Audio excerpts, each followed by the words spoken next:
तर यांना रस्त्यावर ठोकलं पाहिजे. संजय राऊत आणि कदम यांनी सावकारांना फटकारलं. पुण्यात एका 26 वर्षीय तरुणीवर शिवशाही बसमध्ये बलात्कार झाल्याची धक्कादायक घटना घडलेली आहे. या प्रकरणातील फरार आरोपी सराईत गुन्हेगार दत्तात्रय गाडे याला पकडण्यात पोलिसांना चौथ्या दिवशी यश आलेलं आहे. स्वारगेट पोलिसांच्या पथकाने शिरूर तालुक्यातील गुणाट गावातून शुक्रवारी रात्री 1:30च्या सुमारास दत्तात्रय गाडे याला ताब्यात घेतलेला आहे. तर बलात्काराच्या प्रकरणावर गृहराज्यमंत्री योगेश कदम यांनी तरुणीने आरडाओरड विरोध केलाच नाही आणि म्हणून आरोपीला गुन्हा करता आला असं वादग्रस्त वक्तव्य केलेलं होतं. तर महाराष्ट्राचे वस्त्रोद्योग मंत्री संजय सावकारे यांनी देशात अशा घटना घडत असतात, कारवाई सातत्यानं चालूच असते असं म्हटलं होतं. आता यावरून शिवसेना ठाकरे गटाचे खासदार संजय राऊत यांनी जोरदार हल्लाबोल केलेला आहे. नाशिक येथे पत्रकारांशी संवाद साधताना संजय राऊत म्हणाले, एका महिलेवर मुलीवर होणाऱ्या अशा पद्धतीच्या घटना यांना सामान्य वाटत असतील तर यांना रस्त्यावर ठोकलं पाहिजे. काल राज्याचे गृहराज्यमंत्री म्हणाले की बलात्कार हा शांतपणे सुरू होता आणि त्या मुलीने स्ट्रगल का केलं नाही,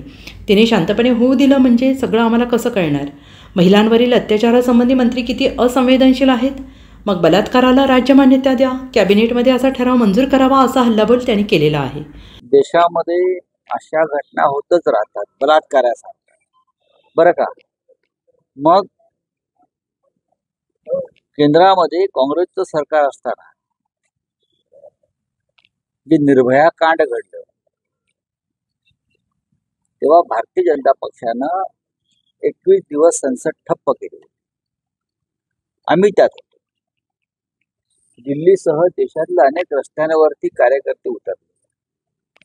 एका महिलेवर किंवा मुलींवर अत्याचार होणं अशा घटना यांना जर सामान्य वाटत असतील या भारतीय जनता पक्षाच्या लोकांना, तर यांना लोकांनी रस्त्यावर ठोकलं पाहिजे.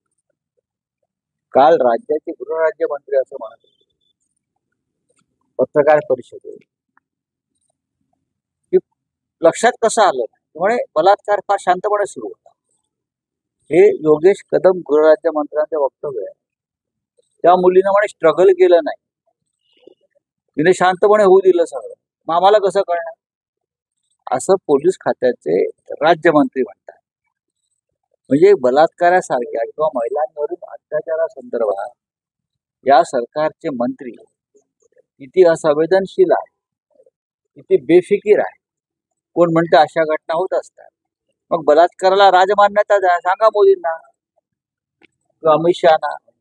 या देशामध्ये बलात्काराला आम्ही राजमान्यता आणि लोकमान्यता दिलेली आहे. अशा घटना होतच असतात. त्याच्याविषयी एवढा गोंधळ करण्याचं किंवा पोलीस कारवाईची मागणी करण्यासाठी लोकांनी रस्त्यावर उतरण्याचं कारण नाही. हे सरकारनं, राज्याच्या मुख्यमंत्र्यांनी सांगावं आणि कॅबिनेटमध्ये तसा ठराव मंजूर करावा. Bureau report, SBN Marathi, Mumbai.